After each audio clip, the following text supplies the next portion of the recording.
It's been a great ride, but now decision time. Hi, I'm Debbie. After more than 100 matches over 3 weeks, in what's been a thrilling spectacle, not without controversy, and with a global audience united by a shared love of the beautiful game, Spain or Argentina is set to lift the 2026 FIFA World Cup. Can't wait for Sunday. And then there were 8, then 4. At sports bars, watch parties, on living room couches, the one common denominator, a TV screen to catch all the play. Football fans keyed up this week to see if their side were still in with a chance at World Cup glory. Jubilation and renewed certainty, certain for one set of supporters. Utter despair and anticlimax for the other. And so it was with the eagerly awaited game pitting fans in France against steely Spain. Yes, the favourites in trouble early. It wasn't supposed to be like this. Not with the likes of Mbappe, Olise and Dembele bringing Gallic flair to every encounter, at least until this one. French hopes holding, falling, then ultimately fading, as Spanish olays rang out at the capacity 70,000 air-conditioned stadium in Dallas, Texas. So I thought France would have the better chance against Argentina because so far this World Cup they look to be the best team in terms of scoring effortless goals, but they didn't come out to play today. They looked nervous. Spain just looked like a whole different side. They were very dominant. This whole World Cup, I didn't like Spain, how they've been playing. I thought they've been scraping by. I thought they haven't really put in a dominant performance until today, and they have what it takes to win. Spain will play the World Cup final. So I predicted 3-1 to France. I expected Spain to score first, and then after that France would start controlling the tempo of the game. That was important. 38 games unbeaten. Spain was 38 games unbeaten. It's a kryptonite to France. It is a majority Barcelona team. They control the tempo, they control the midfield. Every time Mbappe get the ball, it's like ants swarm him. It was 2-player, 3-player. 19-year-old can't beat his confidence. Believed in Spain, carrying them through one Spain. But at the end of the day, France never show up. Go up early, keep the ball away from the attacking front line. Even with the bench having, it's another team on the bench, just keep the ball away from them. And that's what they did. That's Spain's game. Jude Bellingham have something to prove. But I think Argentina still win it 3-2. And Messi scored the third goal. Honestly, I want England win, but it might be Argentina, Spain. Nobody can stop them. And I guarantee Argentina not stopping them in the final. Whoever wins it is going to scrape it through. I'm hoping for England to pull through 2-1. Jude Bellingham, Hurricane. That's my prediction. I'm going for England. I'm going for Jude, obviously. Yeah, no Argentina around here. Sorry. Well, before the game, they want France, win one love, but such is life, This is the end. I've drowned and dreamt this moment.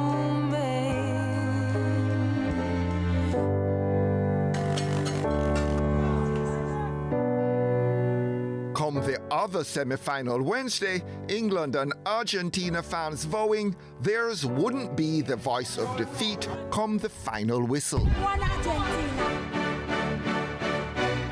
You see them Argentine there? I lost them away them jersey, them can tell you that. Jude Bellingham. And God and Messi and friends, them know that too. Them all see what I'm going to look. We're not talk show. 1, 2, 3. All star. Yo, watch it, a blank now. 1, 2, You see, started with Argentina have a shine. Field started with them, them not shine, them fade out. You know, somebody bring Argentina for today, so they watch blue. And then we'll bring England too, because look at white there in their shirt, I'm walking still, Anybody will win what work with, because at the end of the day, we just want the bar full up. History are going to make an idea. I say no, England need a 2-1 in idea. Messi now have a score, It's just an assist for Messi. I'm a Ghana league. Here in Kingston 13, no messing around with tried and tested football greatness. You have to understand the Argentina hype. Them are the defending champions. The jersey look pretty. And Messi well decorated, so people will bring them by default. So them don't know which side them want to bring, them just carry Argentina. As I say, so if flag a blow, a victory in idea. That is it. Enzo Fernandez. Messi is a good baller, but one England. England up by 1 in the 55th minute. Rodgers' cross. Gordon coming in. Anthony Gordon. Time favouring the Three Lions. Then The penalty area. Oh, this one's on target. This one's an absolute beauty. seen this movie before. Argentina clawing their way back, then delivering the knockout blow. Messi.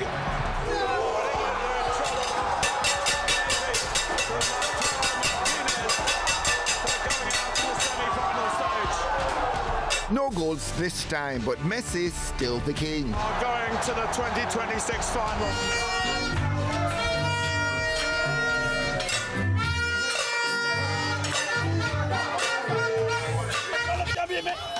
One up can't be beside no time. One God, one king of football. When I leave one love, play the ball, offensive challenge, don't defend. I'm Messi that enough no do. Remember say Messi bring Yamal them, you know. Fan him in a bad, fan a Messi a beard him, you know. Spain a 2-1, you know, coming for you, you know. Now the final showdown Sunday, but in the lead up, it's been a blast. Richard Chen, football fan like almost everybody else in Jamaica. What's worked for you with this World Cup? I think this World Cup, the size definitely has worked. You get to see a lot more teams than you would normally see. They say that parity works. I mean, the teams seem to be closer than ever. You have some different moments where, you know, Curacao lost a bit, but the teams are playing a lot closer together and it's harder to predict. So quick responses, format. The format works, and I like even down to the hydration breaks. I think those things actually do work. Ultimately, we do imbibe the football through television and through visual media. And I like to see players playing at the best of their physical ability, and the coaches getting involved to change the strategy during the game. A big moment for the minnows? A big moment for the minnows and individuals within those minnows. I mean, we talk about the goalkeeper from Cabo Verde. How can you not talk about Virginia? What was the lowest point of the whole shebang? The lowest point for me was Senegal. One, they lost, of course. They should have won. They controlled it. They had Belgium on the ropes, and for some reason they lost. Not sure why. What moment won't you forget? Who can forget Messi? I mean, ultimately, this remains Messi's sport, and it was Messi. It's just Messi. I remember Messi for this World Cup. France deserved to get kicked out of the World Cup? Well, they lost to a better team on the day. France is probably the better team. They would have beat Spain, I believe, 7 times out of 10. I picked Spain, I must tell you at the start, but they were the better team. Spain versus Argentina, the ideal final? It was not the ideal final for me. I did not expect Argentina, honestly, to beat England, but it will be a good final. And who can tell with Messi? It is a wonderful story. It is the best of South America versus the best of Europe. It has a Messi story in it. It has a repeat. It can't be beat. Argentina or Spain, it's going to be hard to top the last one. Spain is going to beat Argentina, and they might beat them by a bit. The way that Spain plays it will frustrate Argentina, and they will be able to withstand the late run that Argentina has been demonstrated in their matches throughout the World Cup. Richard, why there's so many Argentina haters out there? Well, I don't think you can get the politics out of the World Cup, which is what makes the World Cup better than just watching clubs play. And I think this is part of the politics. Argentina has no black players. Famously has no black players, and that, of course, goes back to the history of Argentina itself. But I think the bigger issue in this particular World Cup is the fact that it seems that FIFA itself is supporting Argentina. We all love an underdog, and we don't want the person to win just because the thumb is on the scale. But it also speaks to the transition from Messi leaving the stage and who's going to take his place, and who knows, Lamine Yamal seems to be the clear favorite. And at the end of the day, there's nothing like football. At the end of the day, there's nothing like football, and there's nothing like the World Cup in terms of connecting people and letting us forget all the craziness that's happening, even for the moment. You can't beat it.